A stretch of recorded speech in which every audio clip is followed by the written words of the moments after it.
En las últimas semanas hemos escuchado hablar mucho de algo que viene desde hace tiempo atrás, el problema del contrabando, obviamente que se ha agudizado con los problemas de la economía nacional derivados del impacto de la pandemia, derivado también de las políticas económicas de naciones vecinas que con el tipo de cambio seguramente influyen para que haya una mayor cantidad de contrabando. Se ha presentado recientemente un estudio por parte de la CAINCO, la Cámara de Industria, Comercio, Servicios y Turismo de Santa Cruz, sobre el contrabando. Conversaremos en este episodio digital con dos de sus autores. Me refiero a Hugo Rodrigo, quien es economista por el Instituto Tecnológico de Monterrey, tiene una maestría en gestión pública en la Universidad Católica y otra maestría en economía por la Universidad de Boston. Ha trabajado también en el Fondo Monetario Internacional y actualmente es economista senior del Centro Boliviano de Economía. Por su lado, Ian Miranda es abogado formado en la UPSA, trabaja en la CAINCO, coordina a las distintas representaciones de los sectores empresariales, es autor de numerosos estudios en Derecho Público Internacional y también está en el mundo digital como podcaster de Pandemials. Conversamos en otro episodio anterior con otro miembro del equipo de Pandemials, con Liliana Cerrate, y también forma parte de la red de Global Shapers del World Economic Forum. Bueno, muchísimas gracias a Hugo, a Ian por estar aquí. ¿Cuál fue el alcance de este estudio? ¿Qué fue lo que investigaron? Bueno, gracias, querido Oscar. Nosotros como Cámara hemos recibido muchas críticas y malestar por la situación del contrabando en Bolivia. Esto desde el último cuatrimestre de la gestión del año pasado. Y es por eso que CAINCO ha decidido investigar cuál es el problema del contrabando en Bolivia en relación a la industria de alimentos. Pero más allá de eso, esto nos ha permitido conocer cuál es el embrollo de esta problemática que decimos es un problema de larga data. Bolivia tiene en sí normativa desde 1884 de la lucha contra el contrabando y a la fecha no vemos resultados efectivos.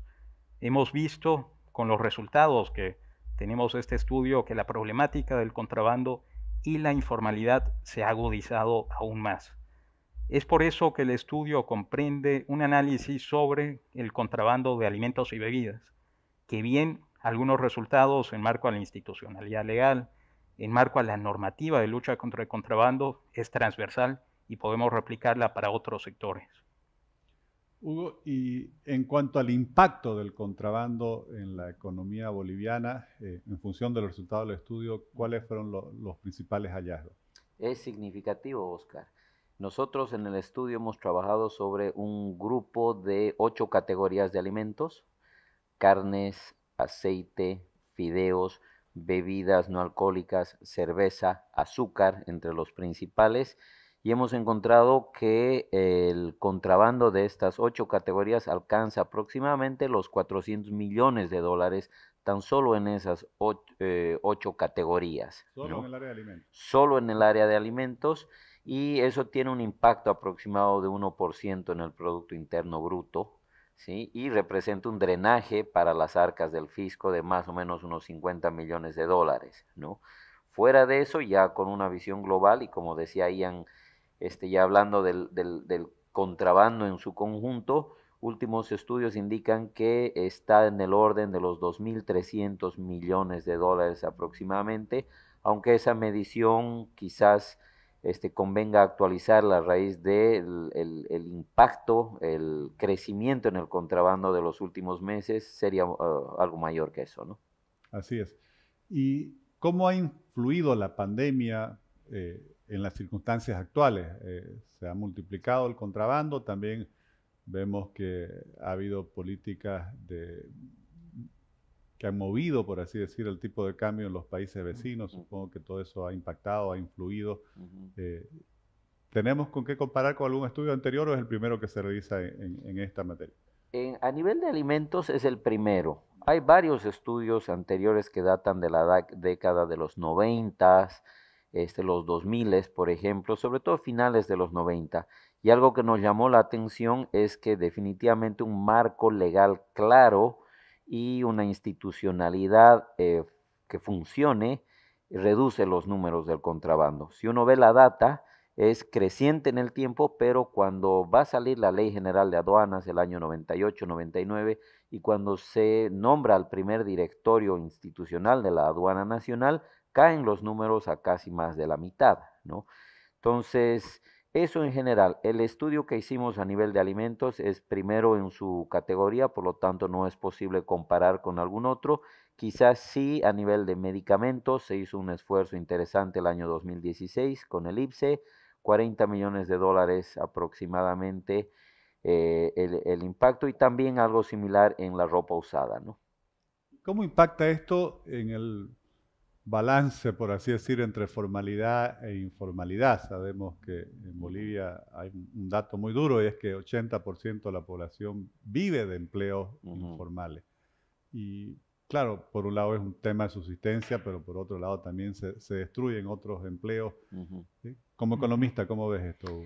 Complejo el tema, tiene distintas aristas, pero lo que nosotros hemos encontrado en los dos últimos trabajos que hemos hecho, porque estudiamos también el mercado de el mercado de celulares y pantalla plana, ¿no? Y súper interesante el hallazgo porque vimos que el mercado es aproximadamente de unos 600 y un poco más millones de dólares, el mercado total. 90% de ese mercado es contrabando. Estamos hablando de poco más de 500 millones de dólares, ¿no? Entonces, ¿qué es lo que sucedió con eso? Que típicamente la lucha contra el contrabando ha sido fijar tarifas, barreras, ¿no? O aumentar aranceles de importación a los bienes que no producimos localmente. Pero, y ahí entra la problemática del contrabando que nosotros la abordamos en este último estudio, que es, si uno tiene 7.000 kilómetros de fronteras, ¿no?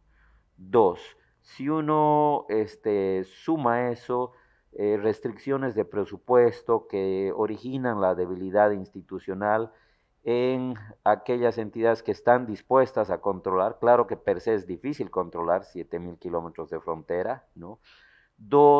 Tres, perdón, si uno le suma una geografía muy complicada, por ejemplo el altiplano, en el altiplano uno puede encontrar, y está en el estudio donde se han identificado 140 pasos ilegales o puntos ciegos en la frontera con Bolivia y Chile, que sería parte del altiplano. Si sumamos a eso el sur del país, Tarija, hay otros 80 pasos ilegales. Pero ¿cuál es el punto? Que por un plató que le llaman una planicie, es pues muy complicado el control, porque si uno pone un destacamento o algo en 1, 2, 3 pasos ilegales, al cabo de muy poco tiempo allá hay 50 pasos ilegales adicionales, ¿no? Entonces, si uno suma esos factores, ¿no? Va a encontrar que el contrabando es complicado de controlar, o ha sido complicado de controlar en nuestro país. Y la otra cara de la moneda es la informalidad, ¿no? Son dos caras de la misma moneda. ¿Por qué? Porque detrás de la informalidad está la evasión impositiva, y los comerciantes van y adquieren mercaderías sin cubrir las obligaciones tributarias, ahí ya ligamos con el contrabando. Entonces, todo tiene que ver al final del día con los incentivos, estimado Oscar, y ahí es donde quiero llegar. Le hablaba de un primer estudio. Hemos fijado aranceles, ¿no? Pero hemos favorecido al contrabando. La noción y la lógica debiera ser de darle al empresario formal, al importador formal, similares condiciones que aquellas que enfrenta el O contrabandista. sea, los aranceles más altos generan más contrabando. Claro que sí, así es, eso es lo que nosotros Porque la encontramos. demanda no se va a acabar, o los consumidores están ahí. Si es de alimentos, van a demandar alimentos también. Yo creo que lo que hay ahí en realidad es un incentivo para el negocio ilegal, por así decir, ¿no? Totalmente de acuerdo.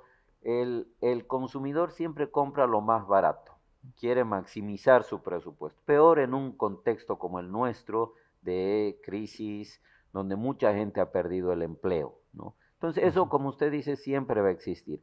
Pero por el otro lado, lo que hacemos al poner tarifas es encarecer y dañar al empleador formal, al productor formal. La idea consiste en alinear los incentivos y que desaparezcan los incentivos y que, perdón, puedan competir en igualdad de condiciones el empresario formal que crea empleo de Sí, calidad. antes que entremos a las conclusiones y a las propuestas, me gustaría Ujú. preguntarle a Ian, que tiene la formación jurídica, ¿qué problemas hay en la normativa y en el marco institucional que terminan favoreciendo al contrabando? ¿Qué es lo que habría que corregir? Hay que tomar en cuenta que Bolivia está en el puesto 159 del reporte Doing Business del 2019. Hacer negocio en Bolivia es complicado. Ser a un actor formal es bastante complicado por la severidad de terminología, la presión fiscal, la presión laboral con una legislación que tiene casi 80 años. Más allá de eso, analizando el problema interno de la lucha contra el contrabando, vemos que es un problema de larga data que no tiene solución. Vemos una aduana, un SENASAC en el área de alimentos, una GEMET en el área de salud, intendencias, a esto me refiero con los municipios que tienen tuición para luchar contra el contrabando. Y hicimos un estudio que en una de las láminas de la presentación que le compartimos podrá ver la casa está desordenada. ¿A qué quiero llegar con esto? Hay muchas instituciones que tendrían que luchar contra el contrabando, pero nadie quiere asumir el liderazgo de forma plena y eficaz. La Aduana Nacional, por ejemplo, destina, esto de acuerdo a un convenio suscrito con el Viceministerio de Lucha contra el Contrabando, 24 millones de bolivianos de forma anual al Viceministerio de Lucha contra el Contrabando. Es un monto ineficiente. Vemos que la lucha contra el contrabando depende de un viceministerio que depende del Ministerio de Defensa y no es la entidad correspondiente para luchar contra el contrabando, por no tener toda la inteligencia aduanera para hacer una gestión apropiada. Por otra parte, las competencias, si bien están de forma explícita en la ley 830 de SENASAC, en la ley de medicamentos, en relación a GEMET, en relación a las leyes municipales, nadie quiere asumir una competencia plena y el liderazgo para ir a decomisar productos de contrabando.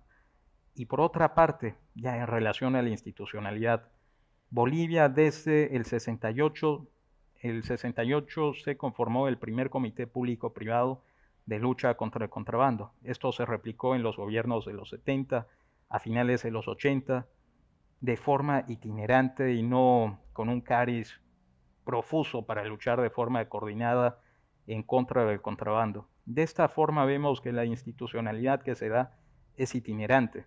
Tendría que asumir el liderazgo las instituciones y coordinar con el sector privado una lucha más efectiva, coordinada y eficaz.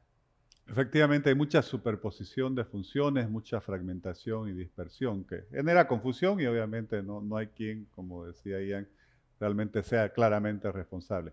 Hugo, por favor, si pudieras precisando entonces la propuesta que estabas esbozando de cómo solucionar los problemas de fondo que causan los incentivos para el contrabando. Sobre lo que comentaba Ian, que por ahí hay varias entidades con muchas competencias y a la final nadie se compra el problema. Lo que nosotros propusimos es, en el ámbito institucional, crear un viceministerio de fortalecimiento del tributo aduanero que dependa del Ministerio de Economía y Finanzas Públicas. ¿Qué logramos con aquello? Primero, tener una entidad, que es el Ministerio de Economía y Finanzas Públicas, que es clave en gabinete, que pueda coordinar no solo, o que bajo su ala coordine no solo este viceministerio, pero tenga la aduana, que debería fungir como una entidad de inteligencia y que pueda también asumir las atribuciones que tiene con un mayor rigor, por una parte.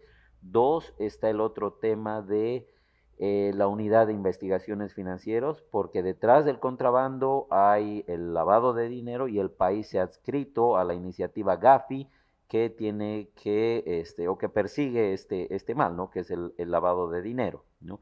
Por otra parte, y definitivamente estaríamos pues bajo una entidad a quien más le duele, ¿no? Porque la evasión fiscal, el contrabando erosiona las arcas y en un contexto deficitario, pues creemos que va a ser importante. Por una parte, y la otra, no menos importante, es que Ministerio de Economía y Finanzas Públicas puede muy bien coordinar con el Ministerio de Defensa, Fuerzas Armadas, Ministerio de la Presidencia, Policía Nacional, tener el liderazgo del ministerio para tener una lucha integral, porque hasta antes la visión era controlemos fronteras, pero eso tiene sus problemas, como hemos comentado. Hoy por hoy creemos que tiene que haber una lucha integral, tanto en frontera, efectiva, eficaz, inteligente, ¿no? Y en la zona secundaria, que son los mercados en la ciudad, ¿no? Y puntos intermedios también, ¿sí? Gracias, Hugo. Ian, para ir terminando, si quisieras resaltar alguna de las conclusiones de este estudio, y además me parece muy interesante lo que estabas comentando del Doing Business Report, que muchas veces también el marco legal, institucional, las dificultades que se ponen a la actividad económica terminan generando este tipo de actitudes, obviamente, de las personas que buscan sobrevivir de una u otra forma. Que si nos damos cuenta, es necesario un marco jurídico amigable con el futuro emprendedor y con el empresario actual. Si tenemos muchas trabas para hacer negocio en Bolivia, prácticamente estamos dando las sendas para que el contrabando siga en pie. El contrabando es tan solo un síntoma del malestar normativo que tenemos en Bolivia en pro a las empresas. Y en relación a aspectos normativos de coordinación, sí destacaría la necesidad que las entidades asuman su liderazgo en la lucha contra el contrabando. Las competencias estén más claras y fijas, que uno de los puntos a modo de conclusión en relación a SENASAC para la industria de alimentos y los importadores formales es que SENASAC tenga una competencia plena para el decomiso y destrucción de productos de contrabando, que en marco a la ley 830 actual no está, eso completamente especificado. Y por otra, que SENASAC tenga la competencia plena con los municipios para solicitar a las Fuerzas Armadas actuar en operativos en frontera, que son muchos kilómetros de frontera, y primordialmente en la zona secundaria, como decía Hugo, en los mercados, porque ahí es el punto final donde se destinan los productos de contrabando. Se va a requerir la voluntad política y esperemos que sea así con las autoridades nacionales y con las nuevas autoridades municipales recientemente electas. Ian, Hugo, realmente les agradezco muchísimo. Está disponible, supongo, en la web el estudio para quienes quieran leerlo. ¿Cómo podrían acceder quienes nos siguen por las redes sociales?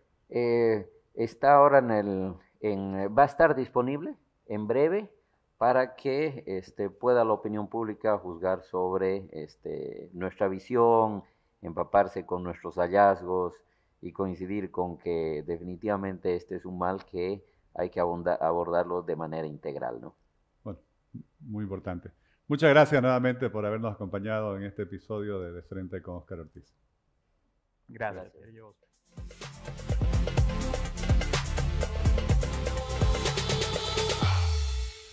El contrabando obviamente es un tema muy complejo y se podrían hablar horas y horas de sus causas, de sus consecuencias. Está claro que es algo que hace daño a la economía nacional porque un Estado con tan altos grados de informalidad es imposible que pueda progresar y prosperar sosteniblemente.